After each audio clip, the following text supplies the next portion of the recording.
Good morning बच्चों। मैं धर्मेंद्र सिंह प्राथमिक स्तर और माध्यमिक स्तर के सभी स्टूडेंट्स के लिए एक ऐसा वीडियो लाया हूँ इंग्लिश लैंग्वेज का एक टॉपिक, वह टॉपिक जिसको बच्चे हमेशा कठिन मानते हैं और उस टॉपिक को समझने में बहुत सारी कठिनाइयाँ भी समझता है। परंतु आज मैं इस वीडियो के माध्यम से आपके पास पहुंचा रहा हूं उस टॉपिक को, इंग्लिश लैंग्वेज की उस टॉपिक को जो कि हमारे बच्चों से अछूता रहा है। अर्थात उस टॉपिक को आपने कई बार समझने का प्रयास किया, फिर भी अच्छे से समझ नहीं आ पाया है। तो उस टॉपिक का नाम सबसे पहले आप लोग सुनेंगे। टॉपिक का नाम है सेंटेंस, क्लॉज एंड फ्रेजेस। ये होता क्या है? सेंटेंस आप लोग जानते हैं, फ्रेजेस क्या होता है? नहीं, अच्छे से नहीं जानते। क्लाउज क्या होता है? सुना है बट अच्छे से नहीं जानते। तो आइए आज इस वीडियो को स्टार्ट करते हैं। आप स्टूडेंट को यदि कोई प्रॉब्लम होती है, कोई आपके दिमाग में क्वेश्चन आता है, उस क्वेश्चन का आंसर हमें कमेंट बॉक्स में लिखिए। हमारे ग्रुप के माँ सरस्वती बाल विद्या मंदिर के ग्रुप के नीचे आप अपने कमेंट्स छोड़ सकते हैं। तो चलिए स्टार्ट करते हैं आज का ये वीडियो। धन्यवाद। बात आती है सेंटेंस। तो सेंटेंस को हम वाक्य कहते हैं, क्लॉज को उपवाक्य कहते हैं और फ्रेज को वाक्यांश कहते हैं। ध्यान दें, ये तीनों ही एक ग्रुप ऑफ वर्ड्स होते हैं। क्या होते हैं? एक ग्रुप ऑफ वर्ड्स होते हैं। तो हम इन तीनों में डिफरेंस समझेंगे और इनको कंप्लीट तरीके से समझने के लिए आपको 4 बातों का ध्यान रखना है। कितनी बातों का ध्यान रखना है? 4 बातों का विशेष ध्यान रखना है। वो पहली बात कौन सी है? नंबर फर्स्ट आपका ये है कि जिसे हम कहते हैं a group of word. A group of word, चाहे वो सेंटेंस हो, चाहे वो क्लॉज हो, चाहे वो फ्रेज हो, एक ग्रुप ऑफ वर्ड होता है। नंबर 2 है कंप्लीट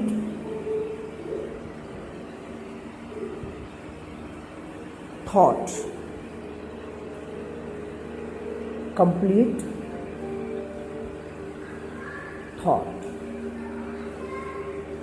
मतलब कंप्लीट थॉट भी हो या मीनिंग। कंप्लीट थॉट या meaning.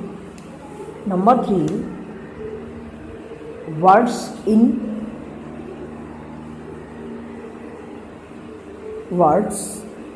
In proper grammatical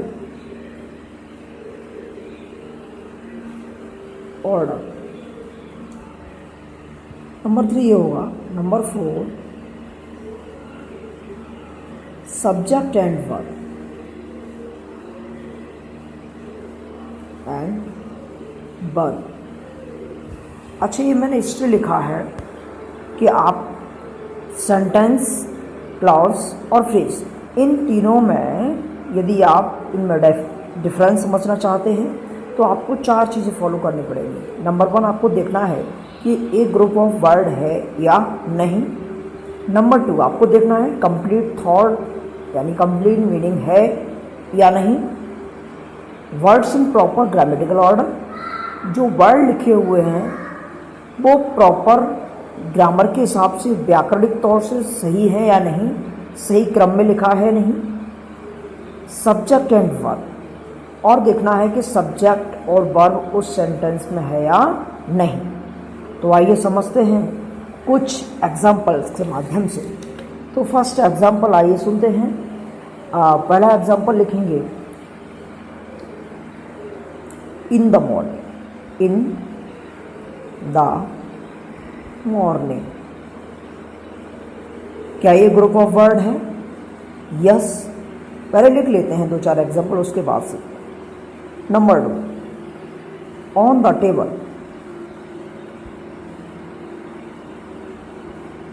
number 3,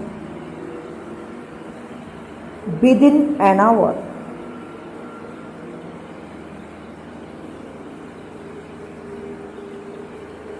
number 4, to market. अगला एक और लिख लेते हैं अंतिम, सीइंग द थिंग।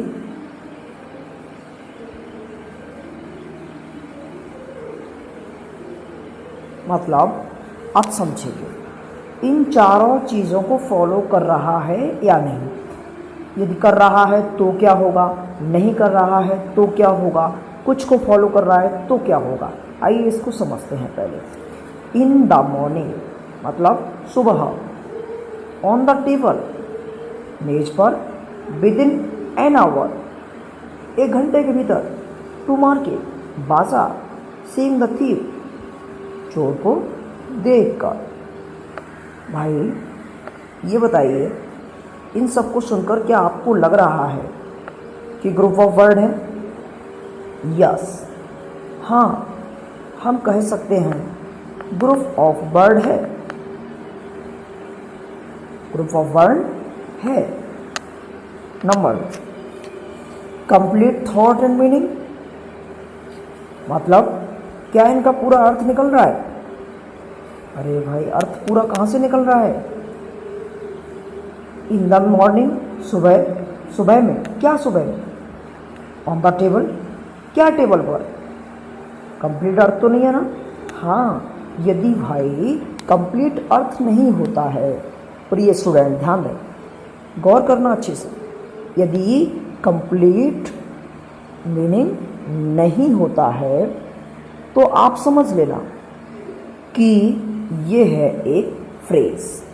क्या है ये? फ्रेज। ये क्या है? तो ये फ्रेज है, मतलब ग्रुप ऑफ वर्ड तो है लेकिन कंप्लीट मीनिंग नहीं है।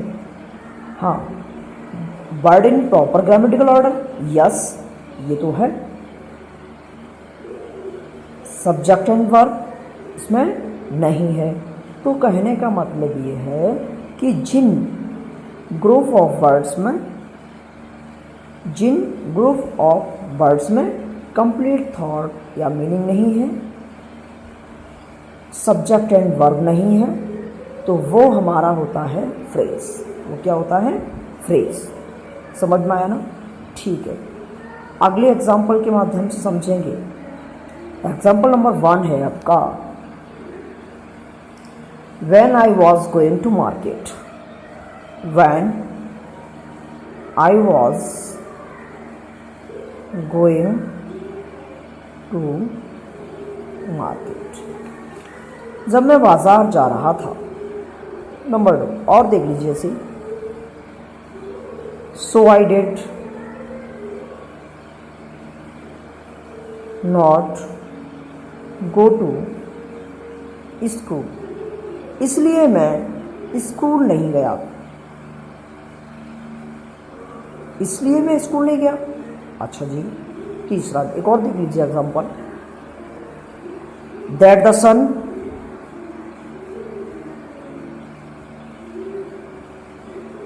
राइजेस इन द ईस्ट, कि सूर्य पूरब में निकलता है। अगला एक और लास्ट देख लीजिए, सो दैट यू मे पास, कि इसलिए कि आप पास हो जाओ। अब भाई ये बताइए, when I was going to market group of word है कि नहीं है?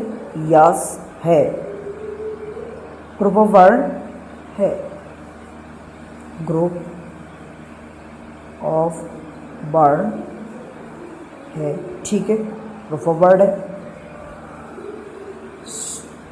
When I was going to market group of word है, okay. And subject and verb, yes subject भी है, वर्ब भी है, मतलब सब्जेक्ट प्लस वर्ब भी है, मतलब ग्रुप ऑफ वर्ड तो है ही, लेकिन सब्जेक्ट और वर्ब भी है। आगे अगला पॉइंट देखते हैं, कंप्लीट थॉट मीनिंग। क्या इसका कंप्लीट थॉट है, कंप्लीट मीनिंग है?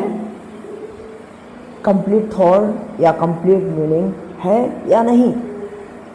भाई कंप्लीट थॉट तो नहीं है, क्योंकि इसमें लिखा when I was going to market, जब मैं बाजार जा रहा था। क्या इसका कंप्लीट थॉट है? कब जा रहा था? So I did not go school, इसलिए मैं स्कूल नहीं जाता। क्या ये कंप्लीट थॉट है? नहीं।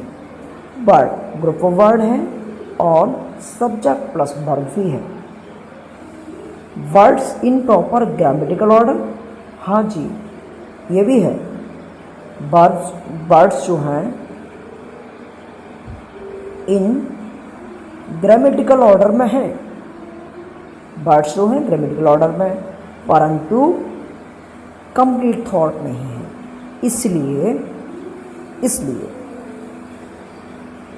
इसलिए ये क्या है? ये क्लॉज है, क्लॉज है। अर्थात इन दोनों चीज़ों को समझ में आया होगा कि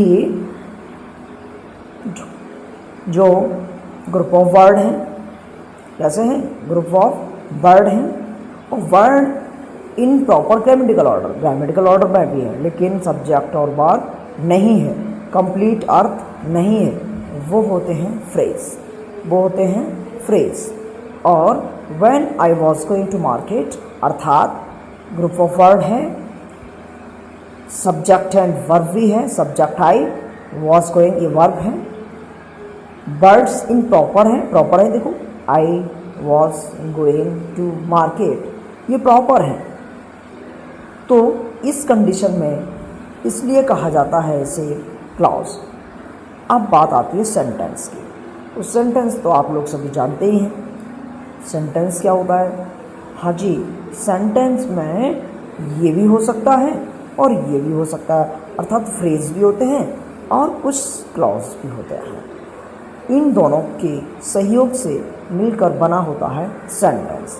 एक सेंटेंस आप लोग एक कोई भी सेंटेंस लिख सकते हो, जैसे मैंने लिख लिया Ram is going to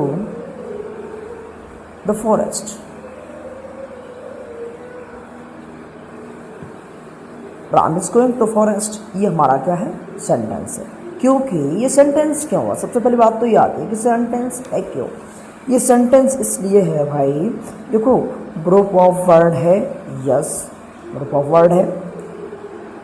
number 2 है कंप्लीट थॉट मीनिंग, हाँ जी इसका कंप्लीट थॉट मीनिंग भी है, राम बनने जा रहे हैं, इसका कंप्लीट थॉट भी है।